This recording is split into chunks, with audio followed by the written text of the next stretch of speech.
This is a continuation of lecture number 43 on the empire striking back against Brazil. You'll recall that we finished up with the Lula administration yesterday, and now we're going to move on to his handpicked successor, Dilma Rousseff. Now, Dilma Rousseff had been his chief of staff, and she had several things which were really important. She was a wonderful bureaucrat, a great administrator, and honest as the day is long, something very rare in Brazilian politics. So in that sense, his choice of her was a good one. And because he was so popular in his own party, whoever he chose, the party would nominate. And so they nominated her. Now, on the other hand, it was a bad decision to put her in that position because she was a bad politician and didn't have any of the attributes that a political personality should have. Now, having said that, let's take a close look at where she came from. She was born on the 14th of December 1947, which makes her 5 years younger than me, in the town of Belo Horizonte in the state of Minas Gerais, which is in southeast Brazil. Her father was a Bulgarian lawyer and entrepreneur named Pedro Rusev. Now, he was born Peter Rusev, and the Bulgarian spelling would be P-E-T-A-R when it translated into English, and R-U-S-E-V. And he was from Gabrovo, which was a principality of Bulgaria. Remember that all these East European countries had been ruled by kings and princes for at least 1,000 years. Now, he was a friend of the Nobel Prize nominated Bulgarian poet named Elisaveta Bagriana. Notice that the name Bagriana is the Bulgarian form of Bagration, which was the family that had ruled neighboring Georgia for 1,000 years prior to the coming of the Tsars. Now, Peter was an active member of the Bulgarian Communist Party. He joined with when Lenin put out his call, his 21 points in 1919, and he was right on board. And, well, as a consequence, when the Bulgarian Party was outlawed in 1924, he had to flee to escape political persecution because the secret police of the regime, of course, were after him to kill him. He then settled in France and eventually traveled to Brazil in the 1930s. Now, already widowed, Peter soon moved to Buenos Aires, Argentina, and he returned to Brazil several years later, settling in Sao Paulo, where he did well in business. Peter Rusev adapted his first name to the Portuguese Pedro and the last name to the French Rouseff, R-O-U-S-S-E-F-F. So that's how Dilma gets her name. And you could see, or if you know anything about this part of the world, that obviously he came from the aristocracy, the upper class of Bulgaria, and so he was a class traitor in that sense of the word, and the police would have been especially after him in that part of the world. Well, at any rate, during a trip to Uberaba, he met Dilma Jane da Silva, a young school teacher born in Nova Friburgo, Rio de Janeiro, and raised in Minas Gerais, where her parents were ranchers. Now, these two married and they settled in Belo Horizonte, where they had 3 children, Igor, Dilma, and Zana Lucia. Pedro Rusev became a contractor for the Mannesmann Steel Company, and he went on to get involved in contracting the construction of buildings and in selling real estate. So he made a lot of money, and that meant that his family lived in a large house with servants, maintained European habits, and the children had a classical education and piano lessons and French lessons and everything else you would expect from a Brazilian upper-class person of those days. Now, Pedro was accepted by the local community, and the family began to attend the schools and clubs of that set.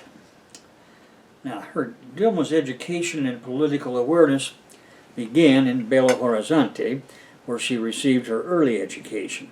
She was enrolled in the preschool at the Colegio Isabella Hendricks, which is currently the Santa Dorotea School, and later received primary education at the Colegio Nossa Senhora de Sion. Colegio in Portuguese and Spanish means high school. This was a boarding school for girls run by nuns.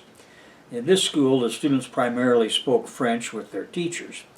In 1964, Rouseff left the conservative Colegio Sion and joined the Central State High School, a co-ed public school, where the students would usually make a great stir against the dictatorship after the military coup of 1964 that we talked about last time. Now, according to Rouseff, it was in this school that she became aware of the political situation of her country, and she got very subversive, quote unquote, and realized that the world was not a place for debutantes. Encouraged by her father, Rouseff acquired an early taste for reading. Her father died in 1962, 2 years before the military coup, leaving behind about 15 properties, all of which produced an income and a prosperous upper petty bourgeois or lower bourgeois lifestyle. In 1967, she joined the Workers' Politica Operaria, POLOP, POLOP, and an organization founded in 1961 as a faction of the Brazilian Socialist Party. Its members soon found themselves divided over the method to be used for the implementation of socialism. Some members supported the struggle for the election of a constituent assembly. Another group preferred the armed struggle.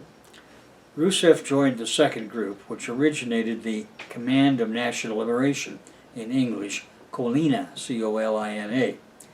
Now, according to Apollo Ehringer, who was the leader of Colina in 1968 and taught Marxism to Rouseff in high school, she chose the armed struggle after reading Revolution Inside the Revolution by Regis Debray. Some of you that are my age will remember that this fellow became important for a period of time in what was then called New Left Thought. It was in the 1960s. He came up with the idea that he could generalize from Che Guevara and Fidel Castro's experience to create foci of revolutionary armed groups which would become the motor of revolution. There are all kinds of theoretical problems with this concept, and eventually it kind of faded away, kind of like General MacArthur. But at any rate, we have not yet discussed Debray, but for the moment, let me say that I was quite familiar with him as a French intellectual who had moved to Cuba and become an adherent of the Cuban Revolution, and of course along the way he met Fidel Castro and Che Guevara. I became aware of him at the time because of my Carlos Prieto assigned role as an agent of the International Communist Revolution. Now, Debray was an ideological problem for us because his Marxism was like that of many revisionists and or ultra-leftists, meaning he took what he wanted at the moment and rejected total adherence to the science of dialectical and historical materialism. So in that regard, he was very much like Trotsky, who took from it what he wanted and then went his own way, as do his contemporary followers. Enough for now. More at 11. Now, Dilma became a Marxist during her youth, following the CIA big cap fascist 1964 coup d'etat, and she joined a Marxist urban guerrilla group, fought against the military dictatorship, but she was eventually captured, tortured, and condemned to jail between 1970 and 1972. I didn't go into it in this chapter, but I remember reading the details that she got the full treatment. So she was lucky. She had sufficient family resources, if allowed the time to marshal them. So she was able to escape death by torture, which was the common fate of most of those that the secret police picked up. In 1967, Rouseff met Claudio Galeno Linares, a brother-in-arms, 5 years her senior. Galena had joined POLOP in 1962. That's that revolutionary organization, and then served in the army, participating in the uprising of sailors against the 1964 fascist military coup, for which he had been arrested in the Dos Cobras Island. Dilma married him in a 1968 civil ceremony. So the army led this military coup, but there was a lot of reaction against it, especially among the sailors. Now, the Guerrilla War of 1968-69 was where Rouseff participated in the militant activities of the National Liberation Command, COLINA, and she advocated Marxist politics among trade union members and served as the editor of the newspaper, The Piquet. According to the magazine Piauí, she handled weapons. Rouseff and COLINA then began to sleep each night in a different location, since their apartment was visited by one of the leaders of the organization that had been arrested. They had to go back home to their home secretly in order to destroy the organization's documents. So in March of 1969, the police searched their apartment but couldn't find any documents. The two stayed in Belo Horizonte for a few more weeks, trying to reorganize what was left of COLINA, but had to avoid their parents' houses, aware that they were being watched by the CIA and secret military intelligence. Dilma's family had no knowledge of her participation in underground resistance. Unable to remain in the city, the organization ordered them to move to Rio de Janeiro. Rouseff was 21 and had just finished her fourth semester at the Minas Gerais Federal University School of Economics. In early '69, the Minas Gerais branch of COLINA was limited to a dozen militants with little money and few weapons. Its activities had boiled down to 4 bank robberies, some stolen cars, and 2 bombings, with no casualties. On the 14th of January, however, after the arrest of some militants during a bank robbery, the rest of them gathered to debate what they would do in order to release them from jail. At dawn, the police invaded the group's house, and the militants responded by using a machine gun, which killed 2 cops and wounded another. Shortly thereafter, she was arrested. After her '72 release, Rouseff built a new life in Porto Alegre with Carlos Araujo, who would be her husband for 30 years. Both helped found the Democratic Labor Party, PDT, in Rio Grande do Sul, and in that state she participated in several of the party's electoral campaigns, becoming the Secretary of the Treasury of the city of Porto Alegre in the Alço Colares administration. And she later became the Secretary of Energy of the state of Rio Grande do Sul under both the Colares and the Olívio Dutra administration. In the year 2000, she left the PDT, the Democratic Labor Party, and joined with Lula in the Workers' Party, PT. In 2003, Lula became president, and Dilma became his energy minister. Now, during the years 2003 to 2005, while she was Minister of Energy, it was a great surprise for everyone that after being elected, Lula had even chosen Rouseff as the incumbent minister. The president-elect declared, already near 2002, it appears there, a comrade with a little computer in her hand. We started debating, and I realized she had a differential characteristic from the others who were there, because she came in with the practicality of the assignment of running the Secretary of Energy of Rio Grande do Sul. Now, generally speaking, in Brazil and all of the Latin American countries where you have private contracting, what would happen is, just say you have a $100 million contract, so you might say to the person that you want to give the contract to, we're going to add 20 million onto that, and then you kick back 15 to me and keep 5 for yourself. That's in addition to whatever you're taking out of this contract to begin with. That's what everybody's interested in that wants to be energy secretary. So the fact that Dilma Rousseff had a little hand computer and was actually interested in running the place and doing a good job for Petrobras was immediately set her apart. And Dilma, of course, Lula, of course, recognized that, because this is a guy who understands all of these things that I just mentioned to you exactly. He's grown up in that culture, and he knows exactly what's going on. So Dutra said he was consulted by Lula and praised Rousseff's technical merits while Secretary of Energy during his administration in Rio Grande do Sul.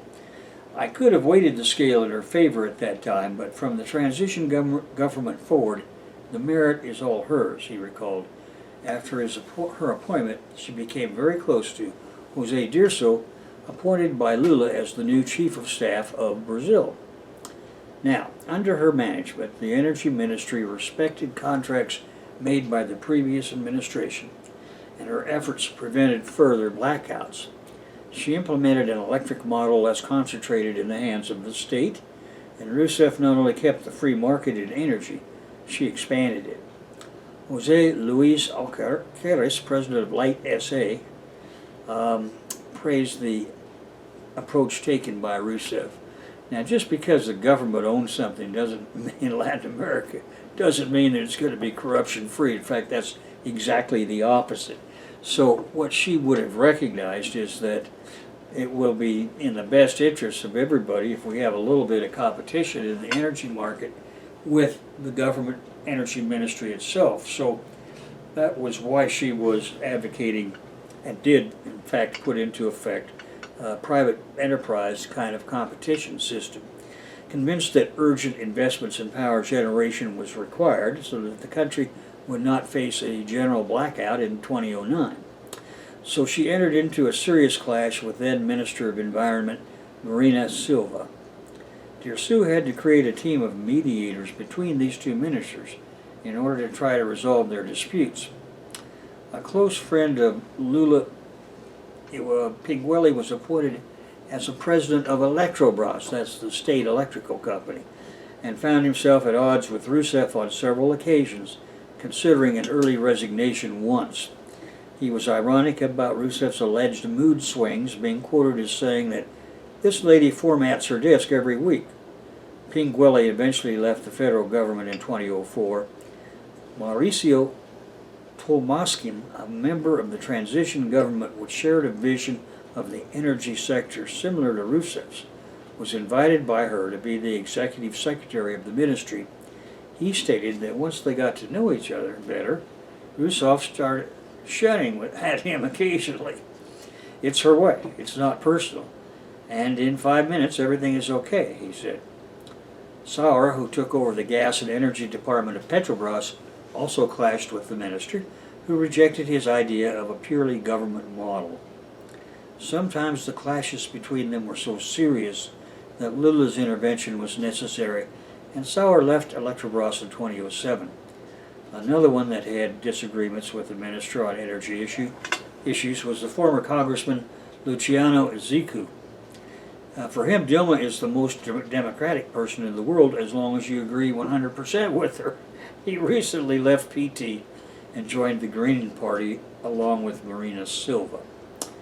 After becoming a minister, Rouseff defended a new industrial policy from the government, ensuring that Petrobras platforms, that's these offshore oil platforms, had a minimum domestic product content in construction that could generate 30,000 new jobs in the country. She argued that it was unthinkable that a $1 billion building project was not being made in Brazil. Now, normally what would happen in a situation like this prior to this time is that a big company from the U.S. that builds platforms would come in and pay everybody in sight to get a contract, and then they would go in there and build the thing, and one of the things they would get would be, say, 50% of all of the oil that comes out of there. But at any rate, the bids for the P-51 and P-52 platforms were then the first in the country to require such minimum domestic content. Now, this requirement was heavily criticized because it would increase the costs of Petrobras. Rouseff defended the country's ability to produce ships and platforms, stating that the nationalization rates of the platforms, which varied between 15 and 18%, rose to more than 60% after the requirement. Lula acknowledged that from the perspective of the company, the cost did in fact go higher, but that Petrobras should not only target the immediate costs, but also the strengthening of national science and technologies, and in the long run, of course, it will produce Petrobras would get 100% of the oil revenues instead of a much lesser amount. In 2008, the shipbuilding industry as a whole employed 40,000 people, compared to only 500 people in the mid-1990s, in part because of this nationalization requirement. Brazil now has the 6th largest shipping industry in the world. The Light for All program. Rouseff proposed to accelerate the goals of universalizing the access to electricity from 2015 to 2006, suggesting that 1.4 million rural households would get electricity access by that time. She argued that it was a social inclusion goal that should be part of Fome Zero, zero hunger, and that this aspect of the program was as important as financial return to the government. During the Fernando Henrique Cardoso administration, a similar program called Luz no Campo, Rural Electrification, had been created to encourage agribusiness to provide the funding. The goal of the program was to provide electricity to over 1 million households, but as of early 2003, only half of them had been electrified, which is typical because most of the money on these kind of state projects from Mexico South gets stolen by bureaucrats. According to Rouseff, the results of this program were higher in states where local governments subsidized it for the population. She defended then a program heavily subsidized by the federal government, which should not only subsidize and cover the costs for the universalization of electricity. The subsidy, however, should be for the consumer and not for the electric companies. The program launched in November 2003 under the name Electricity for All, Luz para Todos, focused in regions with a low Human Development Index and toward families with total incomes equaling up to 3 times the minimum wage. The program provided electricity for 2.4 million rural households, which is approximately 12 million people, by the end of 2008. So in April 2008, the government extended the program until 2010 in order to benefit another 1.7 million families, which is to say about another 6 to 7 million people. 49% of the connections of the program are concentrated in the northeastern region of Brazil. From January 2005 to May 2008, 37.8% of all new wiring made the Northeast surpass the southern regions in power consumption for the first time, despite being initially advertised as being funded by the federal government. 90% of its cost is actually paid for by electricity consumers through several tariffs on energy prices.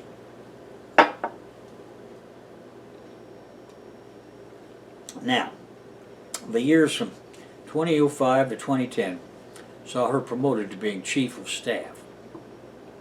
As Minister of Energy, Rouseff had the support of 2 key ministers of the Lula administration, Antonio Pelosi and Jose Dirceu. After Dirceu resigned as Chief of the Presidential Staff due to his involvement in the so-called Mensalao scandal, Rouseff was chosen by Lula to be the new Chief of Staff. She took office on 21st of June 2005, becoming the first female to assume that position. As a former energy minister, she also held a seat on the board of directors of Petrobras. According to Gilberto Carvalho, the president's private secretary, Rouseff caught the attention of Lula for her courage to face difficult situations and for her technical skills. Franklin Martins, another guerrilla fighter turned minister, said Lula was very impressed with Rousseff's management of the Ministry of Energy, where she prevented another blackout. Lula realized that she kept things moving, he said. Rouseff said to Carvalho that being appointed as Chief of Staff was a much bigger surprise for her than being appointed as Minister of Energy. In the opinion of Rio Grande do Sul Senator and former Governor Pedro Simon, since Rouseff took office, seriousness is being imposed in the presidential staff. Okay, now I wanted to do something here, and that is to skip to Pedro Escobar's June 8th of this year analysis called Smashing B in Bricks. and do something that I've only done once before in this series, and that is to quote the entire section. You recall I quoted Stalin's entire speech to one of the Central Committee meetings in 1928 as they were getting ready to collectivize agriculture. Now, this is the second time I've done that. I think it's important. There is no better analysis in English of the situation in Brazil than that of Pepe Escobar. Stakes could not be higher. Not only the future of the BRICS, but the future of a new multipolar world is in the balance, and it all hinges on what happens in Brazil in the next few months. He says, let's start with the Kafkaesque internal turmoil. The coup against President Dilma Rouseff remains an unrivaled media, theater, political tragicomedy gift that keeps on giving. It also doubles as a case of information war converted into a strategic tool of political control. Brazil's Dilma faces coup. Say goodbye to BRICS. Say hello to Washington. A succession of appalling audio leaks has revealed that key sectors of the Brazilian military, as well as selected Supreme Court justices, have legitimized the coup against a president that has always protected the 2-year-old car wash corruption investigation. Even Western mainstream media was forced to admit that Dilma did not steal anything, but is being impeached by a bunch of thieves. Their agenda? To stifle the car wash investigation, which may eventually throw many of them in jail. The leaks also unveiled a nasty internecine carnage between Brazilian comprador elites, peripheral and mainstream. Essentially, the peripherals were used as lowly paperboys in Congress for the dirty work. But now they may be about to become roadkill. Along the illegitimate, unpopular interim Michael Temer government led by a bunch of corrupt to the core PMDB politicians. The party is heir to the sole opposition outfit tolerated during the 1960s to 1980s military dictatorship. Meet the vassal chancellor. An insidious character in the current golpeachment scam. This is a term he invented from golpe, which is Spanish and Portuguese for coup and impeachment. So he says an insidious character in the current golpeachment scam is the interim Minister of Foreign Relations, Senator Jose Serra, that's S-E-R-R-A, of the PSDB party. The Social Democrats turned neoliberal enforcers. In the 2002 presidential election, which he lost to Lula, Serra had already tried to get rid of peripheral Brazilian oligarchies. Yet now he's incarnating another role, perfectly positioned not only to retrograde Brazil's foreign policy to some point around the 1964 military coup, but mostly as the Washington Beltway's point man inside the coup racket. Exceptional stands key ally in Brazil, another term he's created, combination of the word exceptional and then the stands, meaning that he gets from Uzbekistan, Kazakhstan, and so on, of South Asia. At any rate, he says the key ally in Brazil for them is the oligarchy in Sao Paulo, the wealthiest state and home to the financial capital of Latin America. This is Brazil's A-list. It is from their ranks that an eventual national savior may eventually spring up. He has that in quote marks. Once the peripherals are history, then no holds would be barred to criminalize and imprison an array of leftist leaders, Lula included, as well as manufacture a fake election legitimized by a noxious Supreme Court Justice, Gilmar Mendes, a PSDB stooge. It all hinges on what happens in the next 2 months. The Prosecutor General finally asked the Supreme Court to throw the 3 top peripherals in jail. They are all accused of plotting to derail the car wash investigation, an extremely complex juridical, political, police network of myriad concentric parallel circles. Leaked tapes expose coup plot against Brazil's Dilma Rousseff. Meanwhile, the final judgment of Dilma's impeachment at the Senate is bound to happen on August 16th, 11 days after the start of the Olympic Games. The coup plotters suffered a heavy blow as they were trying to accelerate the proceedings, and as it stands, the outcome is uncertain. After the leaks, 4 to 5 senators are already wavering, as the leaks also implicate Temer personally, the so-called president. The leader of a zero-credibility corruption-cram scam, he is among the targets of several corruption investigations and has just been banned from running for political office for the next 8 years. The Brazilian mainstream media monopoly, owned by 5 families, popularly referred to as the PIG, P-I-G, the Brazilian acronym for Pro-Coup Media Party, has changed its anti-left tune and is now also going after selected members of the Temer racket.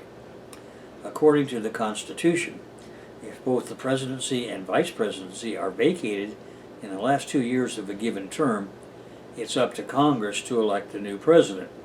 This implies 2 possible scenarios. If Dilma is not impeached, it's increasingly likely she will call for new presidential elections before the end of the year.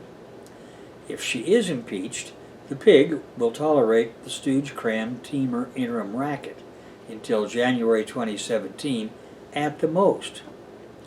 The next step would be what Sarah and about-to-be jailed Senate leader Renan Calheiros are campaigning for, which is the end of direct presidential elections and the onset of Brazilian-style parliamentarians. The Great Destruction, Brazil's new elite drowning in graft allegations. The man best positioned to be the national savior in this case is former President Fernando Henrique Cardoso, former Prince of Sociology and a major star during the 90s and early 70s of the dependency theory. He then metamorphosed into an avid neoliberal. Cardoso is a very close pal of both Bill Clinton and Tony Blair. The Beltway Wall Street axis loves him. Cardoso would be elected mostly by the pack of Congress hyenas who got the Dilma impeachment ruling on April 17th. The hard node of golpeachment goes way beyond peripheral Brazilian elites. It is comprised of a political party, the PSDB, the global media empire, the federal police, very cozy with the FBI, the public ministry, most of the Supreme Court, and sectors of the military. Only the Beltway Wall Street axis has the means and the necessary pull to regiment all these players by hard cash, blackmail, or promises of glory. And that ties in with the key unanswered questions regarding recent audio leaks. Who taped the conversations? Who leaked them? Why now? Who profits from a nation in total political, economic, juridical chaos with virtually all institutions totally discredited? Neoliberalism or chaos? Those were the days when Washington could mastermind with impunity an old-fashioned military coup in its backyard, as in Brazil in 1964, or as in Chile during the original 9/11 in 1973, as seen through cracked Chilean filmmaker Patricio Guzman's moving documentary about Salvador Allende. History predictably now repeats itself as farce, as the 2016 coup has turned Brazil, the 7th largest economy in the world, and a key global South player, into a Honduras or Paraguay, where recent U.S. coups were successful. I have shown how the coup in Brazil is an extremely sophisticated hybrid war operation going way beyond unconventional warfare, 4-generation warfare, color revolutions, and the R2P, responsibility to protect, all the way to the summit of smart power, a political, financial, judicial, mainstream media soft coup unveiled in slow motion. This is the beauty of a coup when promoted by democratic institutions.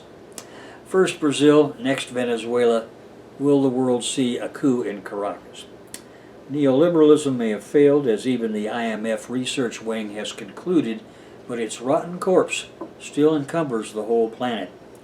Neoliberalism is not only an economic model, it surreptitiously takes over the juridical realm as well.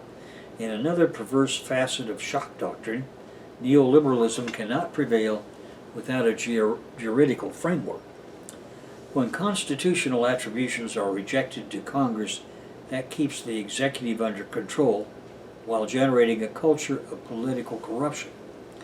Politics is subordinated to economics. Companies engage in campaign financing and buy politicians to be able to influence the political powers that be. That is how Washington works, and that's also the key to understand the role of former leader of the Brazilian lower house, Eduardo Cunha. He ran a campaign financing racket out of Congress, controlling dozens of politicians, while profiting from proverbially fat state contracts. The Three Stooges, in what I call the Provisional Banana Scoundrel Republic, are Cunha, Calheiros, and Temer.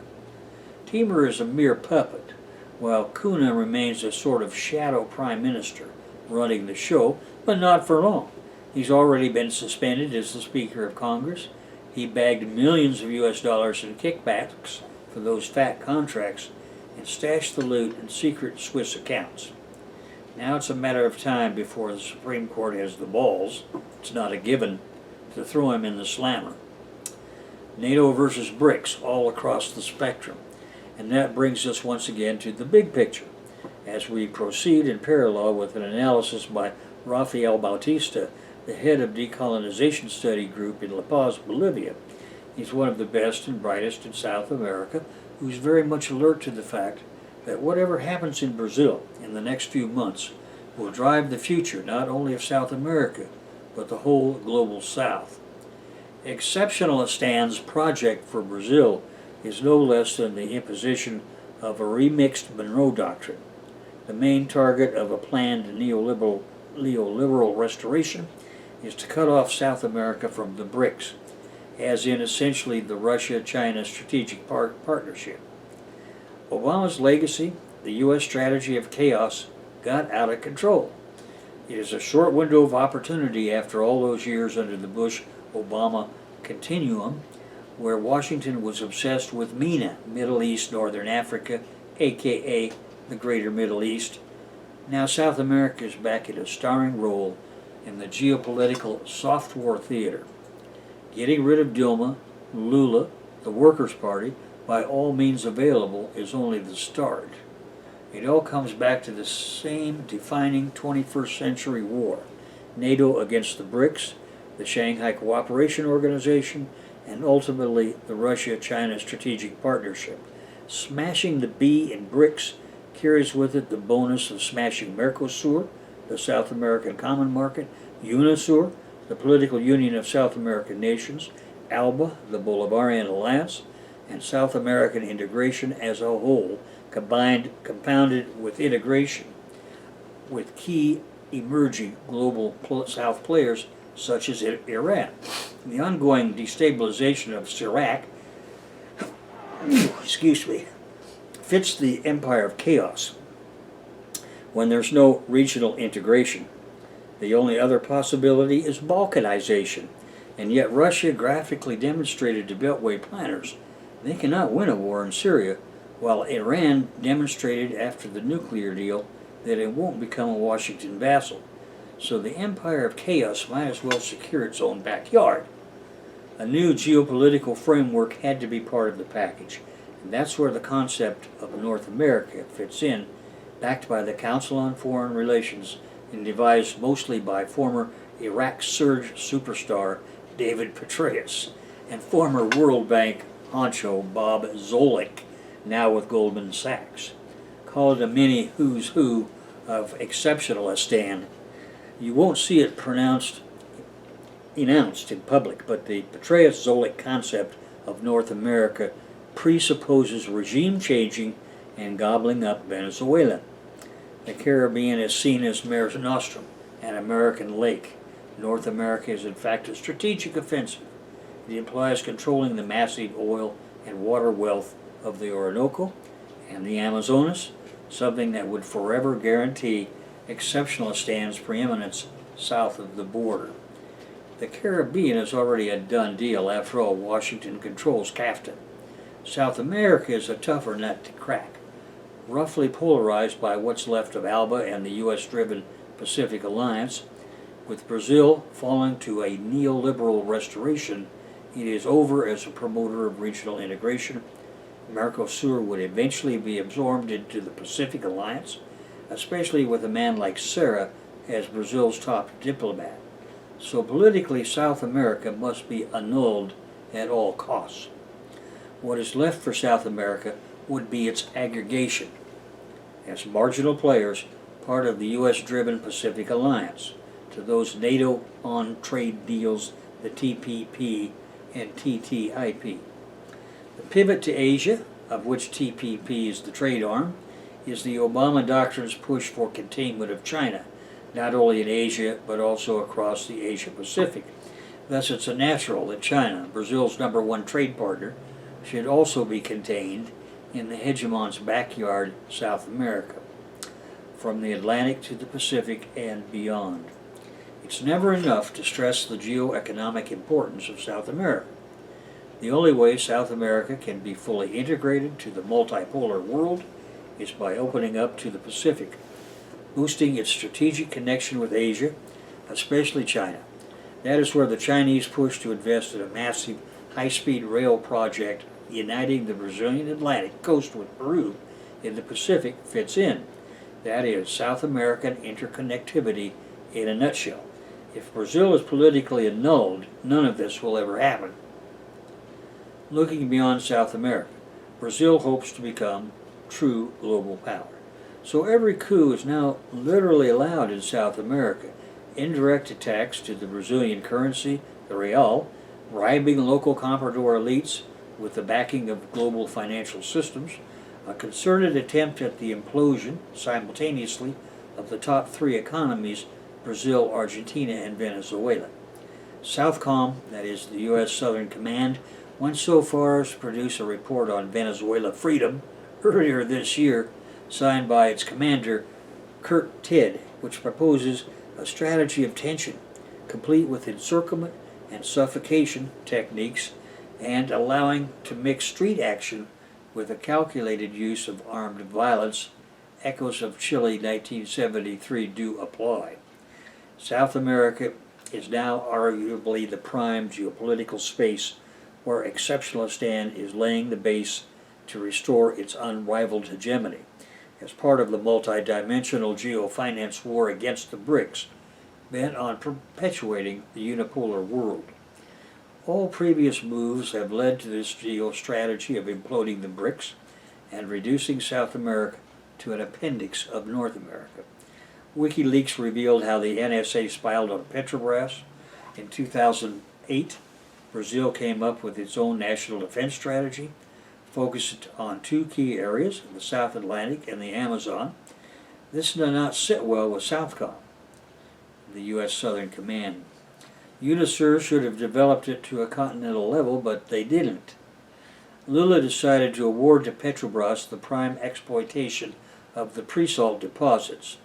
That's the offshore Amazonian area that runs about 100 miles off the mouth of the Amazon River. The largest oil discovery on the 21st century. Dilma's administration gave a firm push to the BRICS New Development Bank based on the Brazilian BNDES, and also decided to accept Iranian payments, bypassing the U.S. dollar.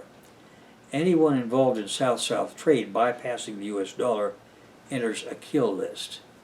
And now that Chile and China have just yesterday announced an RMB clearing bank, which would allow all these countries, anybody trading within them, to avoid the U.S. dollar altogether, this is spreading. Hillary Clinton is the presidential candidate of Wall Street, the Pentagon, the industrial military complex, and the neocons. She is the goddess of war, and in the Bush-Obama-Clinton continuum, she will go to war against any player in the global South that dares to defy exceptionalism. So the die is cast. We will know for sure by the time there's a new U.S. president and arguably a new unelected Brazilian president in early 2017. The geostrategic game, though, remains the same. BRICS must fall, so BRICS-led integration must fall, and exceptionalism may concentrate all its firepower in an all-out confrontation against Russia and China. Now, well, that concludes the remarks of Pepe Escobar. And I think you, for a whole bunch of reasons, you want to listen to this again. And of course, when you get the book, you'll be able to read it. Now, I want to take just a moment from take a look at what Teamer's first month, where the Senate imposed presidents under increased scrutiny, as the court ruled that Congress should consider impeachment proceedings against him, that is, their Supreme Court. Brazil interim President Michael Temer said a war has marked his term, and Sunday marks a month, that's last Sunday, of his first month in power. The local media reported, "It's a war. It has been a war, but despite all turbulence and criticism, it has been a month of success." At any rate, he said that he's got a positive balance since he managed to approve measures that Dilma never did. Things have not gone, however, as Temer expected in the past 30 days.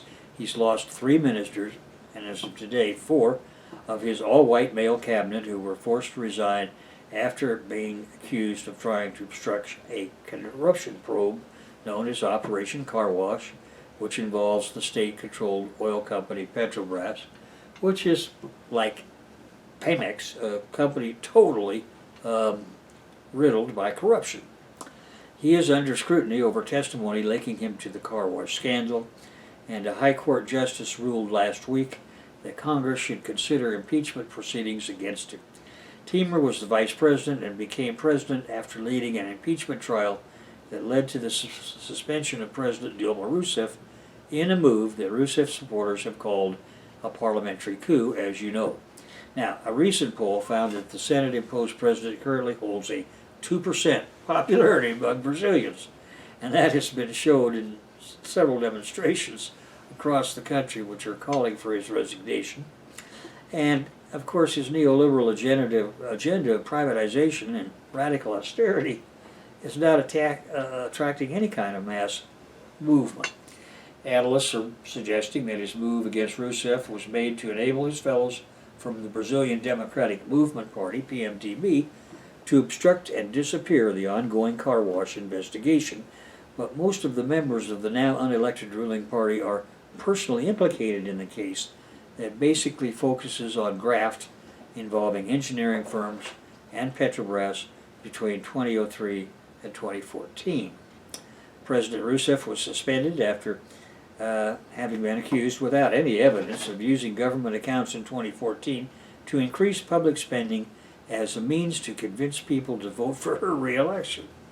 If impeached, Temer will govern till 2018, and if not, she has vowed to call for early elections in Brazil. Now, Temer is also under scrutiny over testimony linking him to the scandal, and a High Court judge ruled last week that Congress should consider impeachment proceedings against him.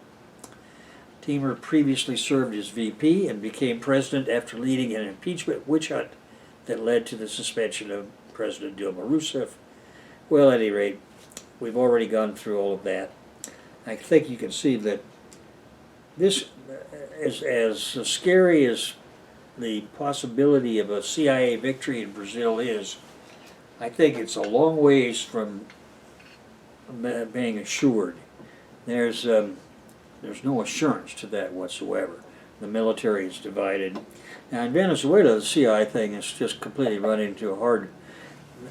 The opposition would like to use violence to overthrow the government, but the army and the police are firmly in the hands of the government, so they're not going to get away with that. And China is backing up the Venezuelan government with as much money as they need, so, and on whatever terms they would like to have. So the Venezuelan thrust is gone. What we have here is Brazil at the tip of the spear of the CIA attack, and everything now hinges on that. So we'll have to see what happens. In my next lecture, I'm going to go on to Chile in the same time period. We'll cover that, and then we'll go to Argentina, Paraguay, and Uruguay. So that will be it for today.